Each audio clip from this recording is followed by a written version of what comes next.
See? Oh, well, everyone who turned in a test I've graded, I can't give it back, but you can view your grade and give it back on the back.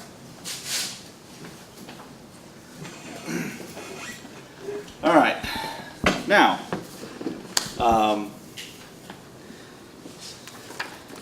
and one thing you can do with all these operations, divergence, gradient, curl, there are certain identities that can be proven that are quite useful in various situations. So to give an example of that, let's pick one of the examples here. Let's see, not that one. Okay, this one. Actually, I need to pick one that's quick. Okay, this will work.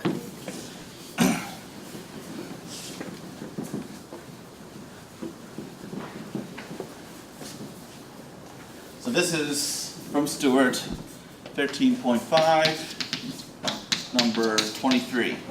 What you can do is show that the divergence of a vector field multiplied by a scalar function, so that's little f here, turns out to be equal to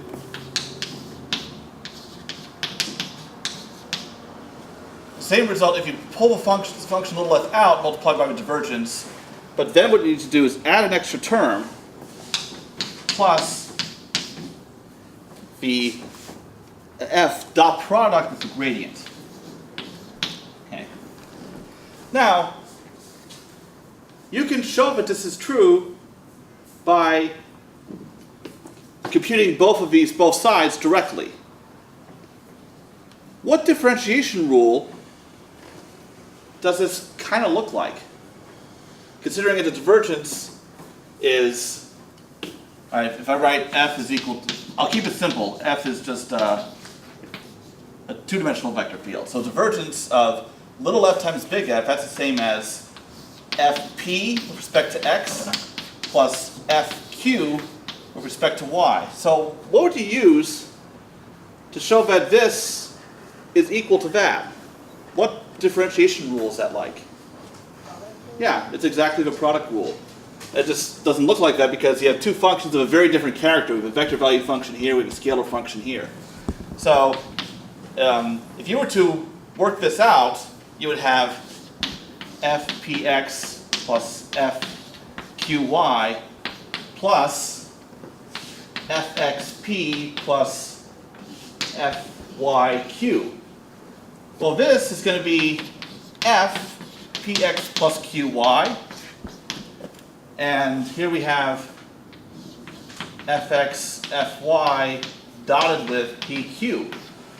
So this is f divergence of big F plus big F dot product with gradient of f. So you just work out the differentiation. You recognize the various operations involved, divergence here, gradient here, the dot product going on here, and you can see that this identity is true. Now, there's another that's right below it. I won't take the time to show it here, and you'll see why in a second. But the curl of little f times big F, instead of a divergence, that's going to give you little f curl big F minus the gradient of f cross product with f. So this is another one you can try to verify by direct differentiation. You can see from this that the product rule is going to come into play again. Now, I'm going to pass around, now this is something I wouldn't normally dream of doing, and actually introducing this into a class unless it was a much higher level class.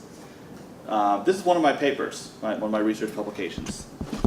And actually it's on the bulletin board out there too. So on the second page, I do some manipulations. I don't really go through the steps because no one shows steps in research papers most of the time. You just jump to a result, and then you can amaze your readers, or frustrate them. So I actually have a couple equations involved, and they actually involve both the divergence and the curl. And then I say, if I take a curl of both sides, we get such and such, and I write that down below. So you can go ahead and take a look at that and pass it around. So those manipulations are something that, now that you've seen divergence and curl, you would know how to do. So that's today's bonus question. And that is, what I'll do, I will, too bad I didn't realize there were going to be so few of you. I could just brought up one copy for each, because I haven't done it in my office. So I'll post a relevant page online.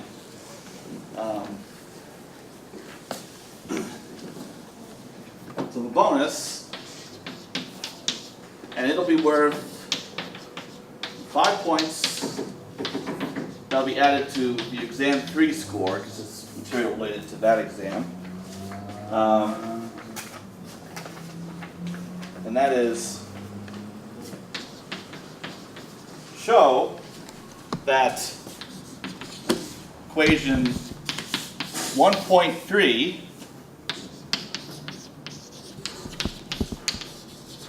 follows from equation 1.1 and 1.2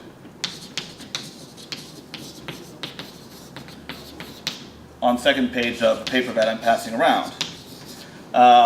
So in fact, since I have so many copies of this, and there were so few of you here, if you would like to attempt this bonus question, then you're welcome to simply drop by my office and I'll just give you a copy.